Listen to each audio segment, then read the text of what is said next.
Unlimited, accessible events, audio described version. This film is intercut throughout with short video clips and images from Unlimited events. Joe Verrant, Senior Producer on Unlimited. Hi, my name's Jo Verrant and I'm Senior Producer for Unlimited. We're a commissions programme that commissions disabled artists to make exceptional work.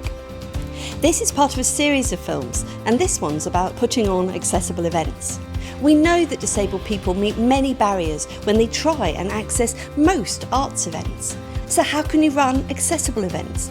This video is going to give you loads of practical information that you can take to make sure that your events are as accessible to as many people as possible. Melissa Johns, Creative Lead at Triple C. Today's event was called Who's Social Model, and it was a chance for us to look at the social model of disability when it comes to the arts. One of the ways that we made sure that the event was going to be accessible was the way that any event should be approached, and that's by asking questions. Just making sure that you're constantly keeping up communications with everybody and asking them, what is it you need from us, and we'll make sure that we will do our utmost to make those things happen. Felix Pickett, an Unlimited commissioned artist. The obstacle that I'm focusing on through the Goldilocks mixer is understanding that there's a conversation to be had. I've got Tourette's, which means that sometimes I can make noises in spaces where I don't want to and other people don't want me to. For me, there's a negotiation going on. I have needs and other people have needs, and there's just no thought that there can be a conversation, that there can be a compromise. I don't think it has to work that way. I think it's really important when you work with a venue right from the start just to state that you're trying to make sure that this is going to be the most inclusive event that it can possibly be. I don't think it's ever about making a venue feel bad if they don't have something in place. It's about educating them on how they can change that for the future. Always having that two-way conversations with venues and just saying, if ever you have any questions, if ever you're not sure on terminology or language, if you've got practical access questions, come to us and ask us. If we don't know the answer, we'll source people that do. For this event today, with the guest speakers, beforehand I emailed them to ask them what kind of chairs they prefer, because when it's panel discussions, you're sat there for a long time. And I know with my disability that I need arms so that I can lean.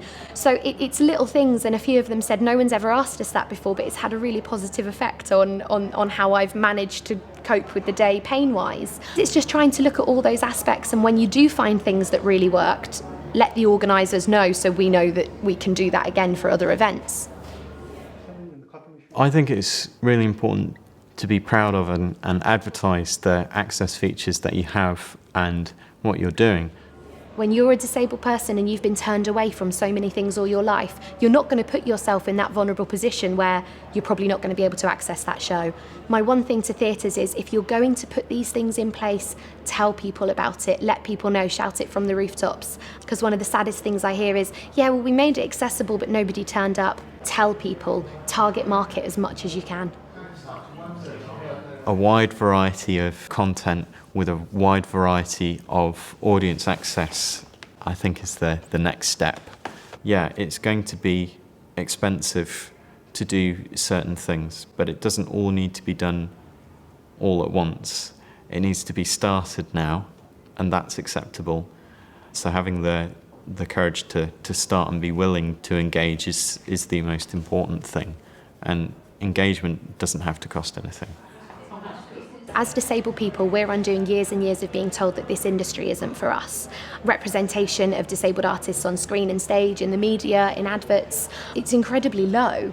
We should be able to express ourselves just the same as our non-disabled peers.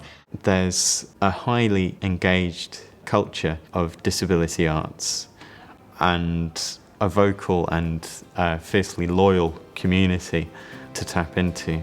I think you start to see a lot more progress once people are working together on things. When an organisation make their platform accessible, they are opening up such a huge door for people with disabilities to explore the arts, exactly the same as non-disabled people. And the arts is one massive way of exploring all of those changes. You are changing the lives of disabled people, not just disabled artists, because they are able to experience something in a different way, and everybody should have access to the arts and nobody should be left behind. Unlimited has supported 311 events, discussions, talks, workshops, presentations and training sessions attended by 14,884 people since 2013, each providing access in different ways for those attending. Unlimited.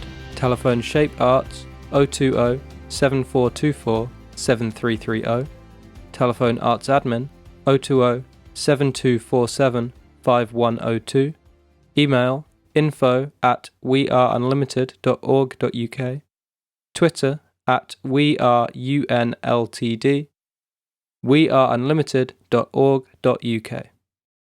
This film has featured footage and images from A Fall from the Icarus Lion by Nicola Hunter, Assisted Suicide, the Musical by Liz Carr, Him by Sheila Hill, The Goldilocks Mixer by Felix Pickett, The Doorways Project by Becky Perriman, The Dinner Party Revisited by Catherine Arignello, Just a Few Words by Nye Russell Thompson, The Way You Look at Me Tonight by Claire Cunningham, and It's Like by Craig Simpson.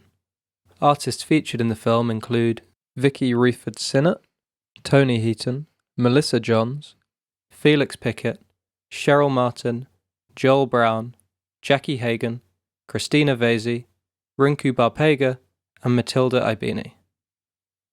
Filmed at Home, Manchester, The Roundhouse, Shakespeare's Globe, South Bank Centre, London, Summerhall, Edinburgh, Watershed, Bristol, and Attenborough Arts Centre, Leicester. Funded by Spirit of 2012.